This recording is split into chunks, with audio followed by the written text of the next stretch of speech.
Hi guys, Coach Joel here.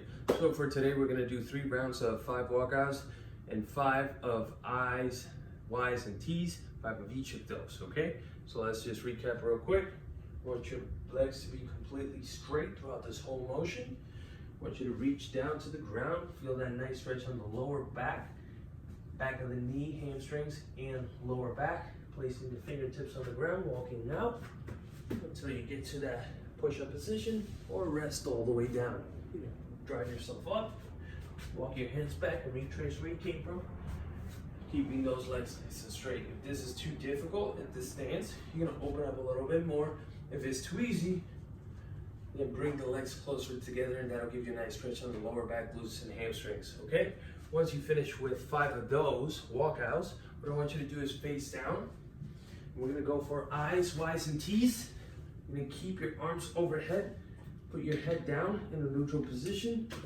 You're gonna keep your palms facing each other, squeezing the shoulder blades. I want you to lift with the thumbs up 5 times, then a Y 5 times, and then a T 5 times. All the while, you're squeezing your shoulder blades together. Then after you finish that, you go back into your 5 walkouts. Once we get 3 rounds, we're gonna go into the balance for today, which is a hollow hold, all right? Now on the hollow hold, seems very easy, but it's very easy to get this wrong. So what you wanna do is rest on the floor first, place your lumbar curve down to the ground as much as you can. You're gonna notice that if I arch, I'll be able to feed or place my hand underneath that curve. So I don't wanna do this. So what I wanna do is press my spine up against the floor by tilting the hips, picking up my legs. So now I can't even put my fingertips inside that curve. Now, I'm gonna start here at a dead bug, which we've practiced already. So what I want you to do is keep your legs together, extend them, and lower them down while maintaining that lumbar curve. Press down, extend your arms back, and hold. We're gonna hold that position for 20 seconds, and then we're gonna take a 40-second break. If you do it right, this will be very, very difficult, and we're gonna do that for a total of 5 minutes. So every minute on the minute, we're gonna hold that position for 20 seconds and rest the remaining 40 seconds, okay? Again, if this is hard to maintain, what I want you to do is just bring your arms and legs closer together, and that'll lessen the angle and make it easier for you to maintain that spine pressed up against the floor, okay? That's the most important part. Now, following that, we're gonna get into the conditioning for today. It's gonna be an 8-minute AMRAP of 20 kb swings or back swings. Then we'll go down into 15 sit-ups, and finally 10 jump squats. So, you're gonna go start with the backpack.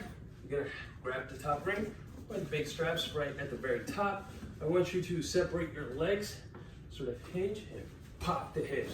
Hinge, pop the hips. That'll intensify and generate that swing. And as soon as it reaches that apex, meaning the shoulder line, I want you to allow it to go down and open up and then pop again to create that swinging motion, okay? If you're lifting it up like this, that's just a front raise, and you're feeling it in the shoulders. I want you to not feel it in any particular area, just maintain that rhythm and momentum, going for a good 20 reps. You can exhale on the way up, inhale down, pop, inhale down, pop. As you pop, make sure that you're driving your heels down to the ground, so you're not walking forward or using the calf raise to kind of like drive it up, okay? So just ground the heels down to the ground, get that triple extension, meaning triple extension, hips, knees, and ankles. Straight down to the ground as you're swinging up, okay? Once you get 20 back swings, you're gonna go into 15 sit-ups. You're gonna rest on the ground right away. You're gonna swing your arms down and touch your feet 15 times, just like that. Once you finish here, you're gonna go into a standing position and start with your jump squat. So, hips below the knee, extending the arms, you're gonna jump and land into the next squat, okay? Do not absorb with locked out joints, okay? And then go down. I want you to make it bounded, nice and flowy. You should decelerate your body with the use of your muscles, not your skeletal structure, not your bones. That could injure you. So again, this is what I like to see. I'd like you to do. Jump up, hips below the knee, and land softly, okay? Don't absorb the impact. You're gonna do an 8-minute AMRAP, so that's as many rounds of that as possible. So hopefully you'll be able to get around 5 rounds for you really fast guys.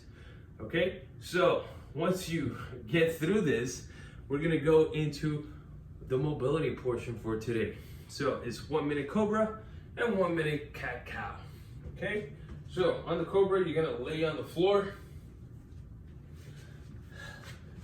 place your hips down, get your hands a little further than your shoulders.